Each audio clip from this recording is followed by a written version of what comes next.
Teleport.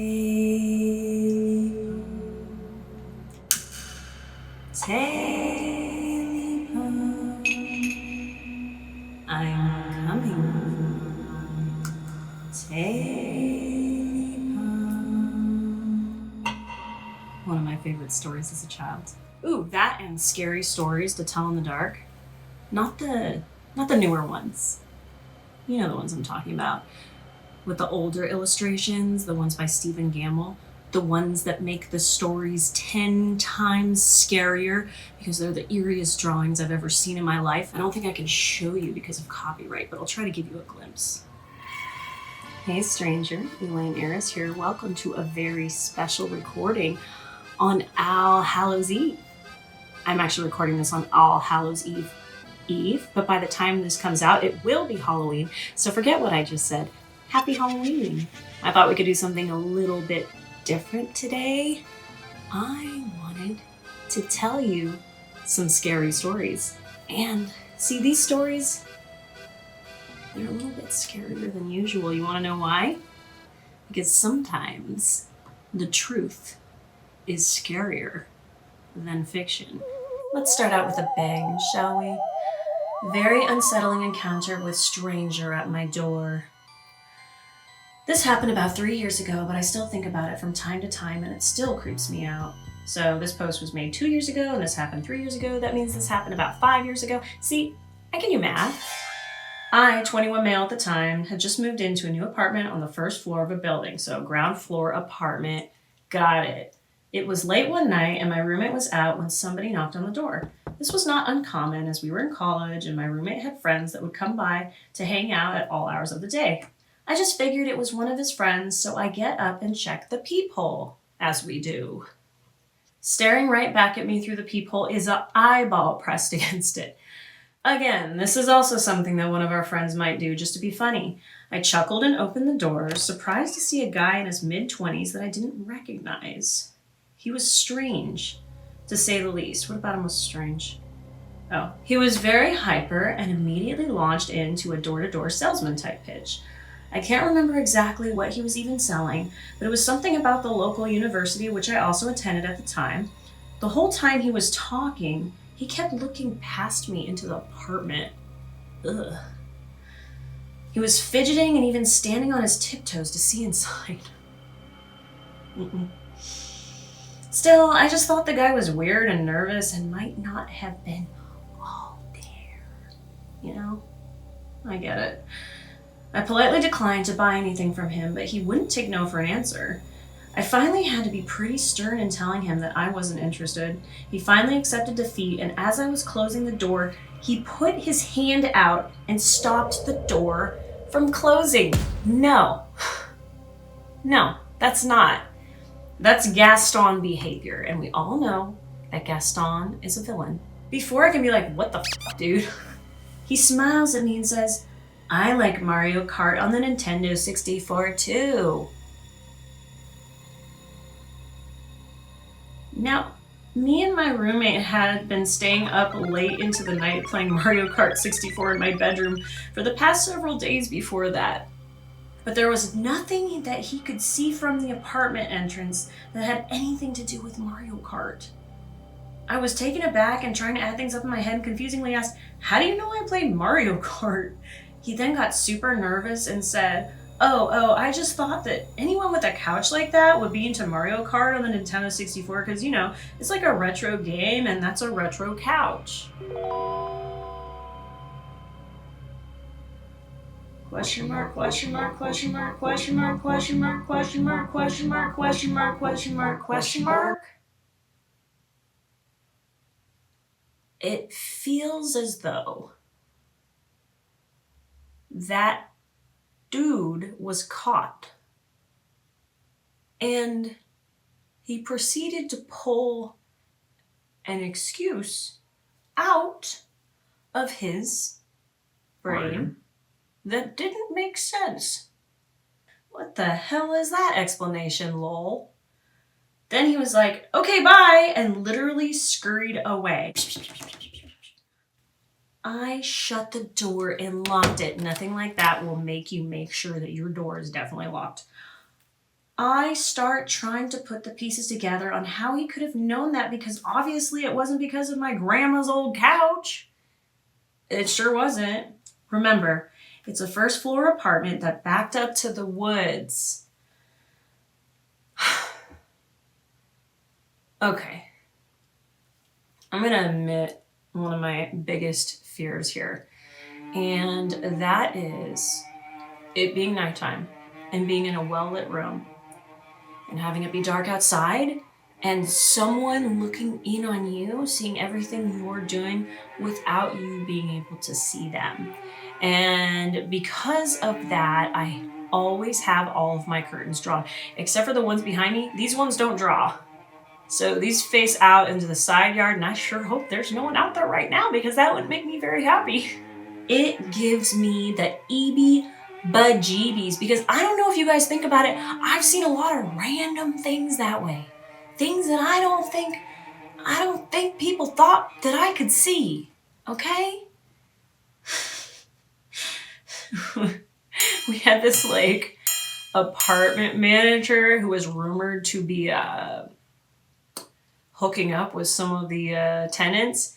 And there was one night we saw her shutting the curtains up in one of the tenants' apartments naked, okay? We saw her naked, okay? So, careful with that. So they back up to the woods. Don't like that. My roommate got home shortly after that, and I immediately tell him about the encounter. He was freaked out too, and so we start investigating. At first, it seemed as if there was no way to even see inside my bedroom. My blinds were always down. We went outside and tested it and found that the only way to see inside would have been if you had your face right up against the window. And even then, you kind of had to crouch and close one eye just to get a glimpse of the inside. Kind of like that eyeball. That eyeball. I don't like it. A couple more creepy details. My window was over a balcony, and the Nintendo 64 console itself was stored inside of the TV stand and was not visible. You'd only be able to see it while we were actively playing, which we never did until we were a little stoned. It was like 2 a.m. Makes sense. So basically, this f***ing creep had been jumping the railing to our balcony, pressing his face against my window, and watching us play Mario Kart in the middle of the night. No.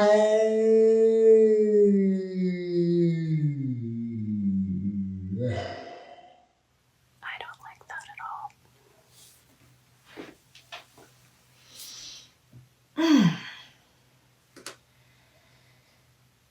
Never saw the guy again, thank God. But needless to say, I was pretty paranoid for a while after that. I constantly checked my windows and woke up in the middle of the night paranoid that he was standing just a couple of feet away watching me sleep.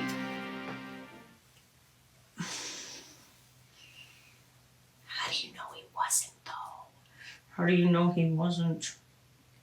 Just a very unsettling encounter. I'm glad that nothing more ever came of it and that I never saw him again. But I have always wondered what his motives were. I, too, wonder what his motives were. That's very strange, very odd behavior. So when I was mining these stories, I didn't read the stories in their entirety. I wanted to experience them with you, right? I just made sure that I read the title, got the gist, knew it had some kind of flow. Done. That one did not disappoint. Okay? It was even creepier than I thought. I usually sleep with my back curtains open because they face out to the backyard and they're elevated. I'm not really worried about anyone being able to see in there, but you can bet that tonight the curtains will be drawn. Someone looking through a window when they shouldn't be is just a viscerally terrifying thing to me. It is. It is. Same. The only thing that would make it more terrifying is if the window was second story. Anything that could be doing that is something to be afraid of and not a thing I'd want to have pressed against the glass looking in at me. Terrifying to anyone that turns around only to see someone looking at them from a window, especially at 2 a.m. OP, that sucks. I can't wait to read this next story. This Redditor was so nice when I was asking her permission to do this reading.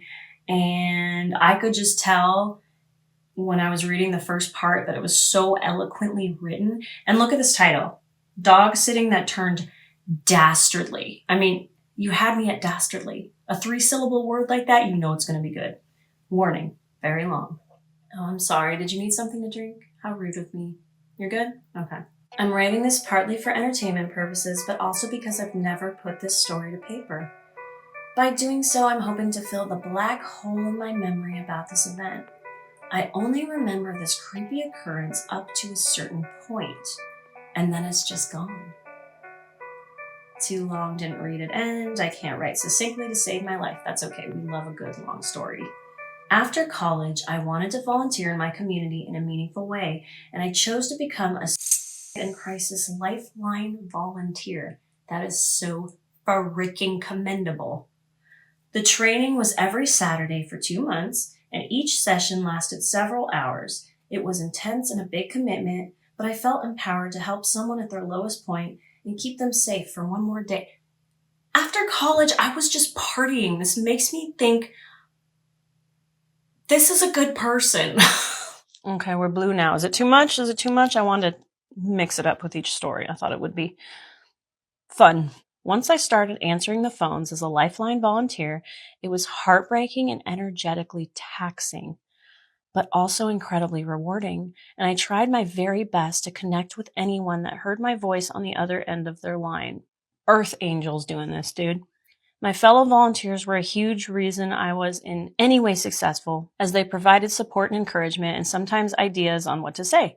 We were all pretty tight-knit in my class of volunteers, and I assumed anyone else who worked or volunteered there was as compassionate, lovely, and trustworthy as the people I had trained with. That included Greg. Enter Greg. Why do I have a feeling this is the antagonist here? A volunteer who wasn't in my cohort group, but who I started to casually get to know through working a lot of the same shifts. He was about 50-something to my mid-20s, female, age. He was somewhat of a legend at Lifeline, as he had volunteered there steadily for decades and was both a military veteran and a recovering alcoholic. He was also able to reach and help so many people through his story, or so I always heard. Okay, so when Greg asked me to dog sit for him for a few hours one night, I was happy to oblige. I love dogs, and he had to at least be a decent person for all the good I heard about him. Of course you love dogs, because you're an Earth Angel. You're a Crisis Lifeline volunteer. Of course you love dogs. I swear, it's usually a good indicator when someone likes animals, right? Right? He gave me his home address, and we arranged for me to come by Friday night to meet the dogs and get all the usual instructions before he left. I'm getting a little nervous. I made my way to his neighborhood and parked in front of a very normal, nice-looking 2-story home. Greg met me at the front door with his 2 sweet golden retrievers, like little airbuds, whom I loved immediately. He showed me the food and said they'd already been walked twice, so I could just let the dogs into the fenced backyard for a quick piddle if they needed piddle. I haven't used that word so long. He was going to leave, and I would basically just hang with the dogs for a few hours and then leave for the night, and Greg would be coming back early the next day. Simple, right? As he pointed things out to me in his house, Greg was super friendly and enthusiastic, just like he'd always been at the crisis center. He was a rotund man with a gray goatee and a wide smile with gapped teeth. He seemed a little dressed up to me. See, immediately, I don't know why I'm picturing like Willy Wonka, like purple coat for some reason, with his shiny collared shirt. Never mind, I don't think he's dressed like Willy Wonka. But I thought he was maybe going to a fancy event. Just as I'm wondering when Greg's going to actually leave, he asks if I'd like to see the upstairs of his house. It strikes me as a little weird. But I thought, hey, he's house proud. I know, like if you have someone over at your house for the first time, you never know. They might want to see the upstairs, right? That's cool. I said sure, and he led me up the carpeted stairs and down a dark hall. He opened the bedroom door, which had only been slightly cracked. He walked into the room and turned around and said, yeah, so this is my bedroom. Okay. His giant bed took up most of the room and had a red velvet canopy. What is this guy in Game of Thrones or something? What is this? There was black lace all over. On the curtains, the pillows, the comforter. I gotta be honest, that sounds dope, but not necessarily expected. The decor was like French boudoir when the rest of the house was in the style of single dude. Ew, I hate that style. And most concerning of all, there were at least 4 candles lit. He proceeded to then sit on his bed and smile at me expectantly, waggling his bushy eyebrows. Sir, you are in your 50s. Sir, she is in her 20s. Sir, this is creepy. Ew. Ew. If you're going to invite a young lady into your bedroom and you're going to sit on your bed and wiggle your bushy eyebrows expectantly, that young woman is entitled to kick you in the nads if you make any sort of move in her direction. Any sort of creepy move in the nads. I laughed incredulously, backing up a little. I think I said something like, I think you got the wrong idea. It is so strange when you end up in a situation like this, especially if you're like a people pleaser, or which women are in general taught to be, unfortunately. They're taught to be very accommodating and appeasing. And this is like their worst nightmare, especially if you're in your 20s and you haven't developed your like 30-something badassery. Like it approaches when you're 30-something. All of a sudden it's like, I'm going to tell you all off and I don't care what you think. That is freedom. I wish I could take the 30-something me, drop her brain into the 20-something me. I could have taken over the world. I think you got the wrong idea, sir. To which he brought up some flirty comment he had overheard me say to a fellow volunteer I had a little crush on. Something dumb like, I like making out. Oh, God. Then that doesn't mean you. Generally, that means with someone more in her age range who is probably not rotund. I mean, you don't be shallow, but she's probably physically attracted to this person. Then he smiled again and patted the bed next to him. Nuh-uh. No. I do that to my cat. That's the only time that's okay. If he's patting the bed because he thinks a cute little kitten, he has a kitten and it's going to come running and jump up onto the bed, and then he's like, I just wanted you to meet my cat. Like, then it would have been fine. I don't know. My mouth fell open as I realized that because he overheard me say something that was maybe a little risque, he really thought I was open to some kind of tawdry dog-sitting fling.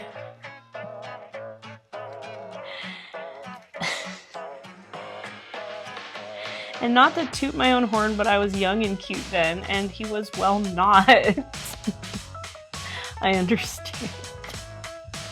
I thought he was rather beastly and old, and I in no way ever flirted with him. In his dreams, I wish I could say I had some zinger to shut down his gross attempt at romance. Don't we all? Don't we all wish we had a zinger? Don't we all? We think of them later in the shower. I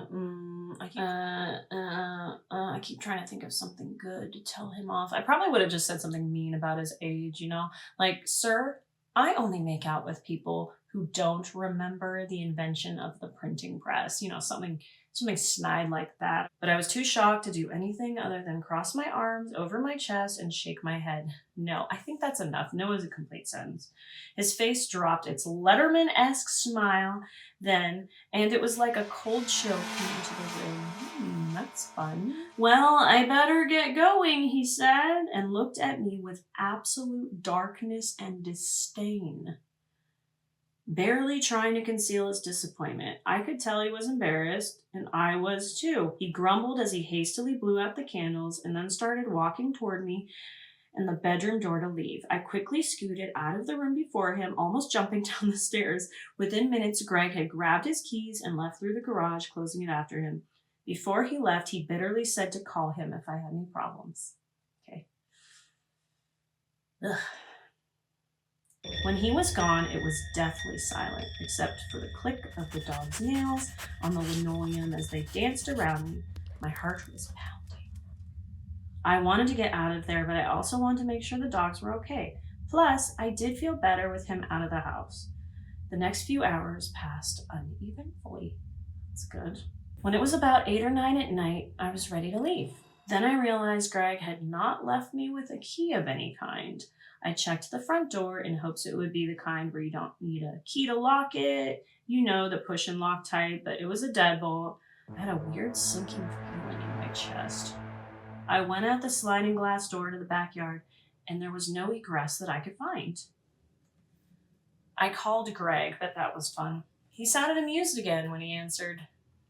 Greg, you forgot to give me a key to lock up your house, I said in what I tried to make a calm, almost jokey voice.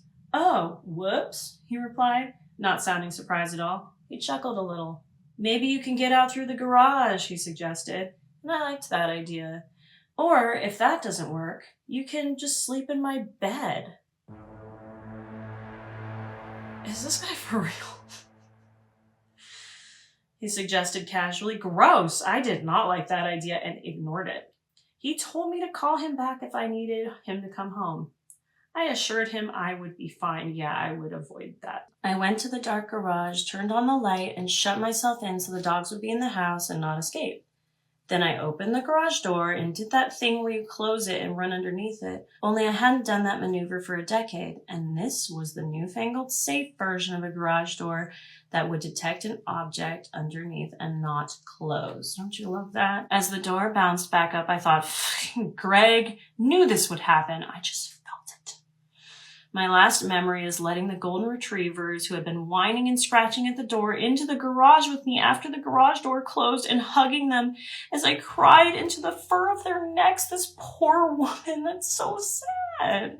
This crisis hotline volunteer, 20-something woman being victimized by this freaking rotund, bushy eyebrow, waggling, French boudoir having, shiny collared shirt, black lace wall, red canopy bed man trying to take advantage of her because she likes making out. Where is this guy? Does this guy still have the same house? Let me know. I had enough and I could not stop the tears. And then, try as I might, I cannot remember what happened next. Did I call Greg back and did he come home? Did I call someone else?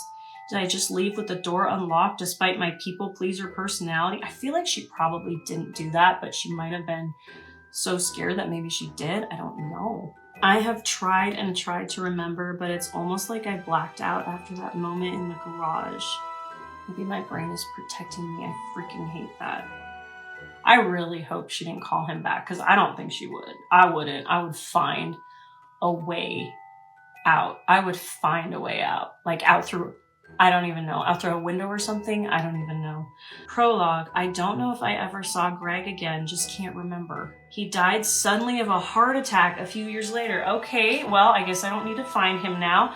Calls off, girls. I was going to grab some girls. We were going to all gather together in the Challenger hop on in, pull some death proof on this guy's ass. Nobody. The hell are my keys? Oh, here they are. Oh, sorry, I didn't mean to give you a concert there. Our work here is done. Okay, so he died suddenly of a heart attack a few years later, which I found out through mutual volunteer friends on Facebook. I got an ugly pit in my stomach when I heard the news and was also kind of angry seeing everyone praising him on his wall. I get it.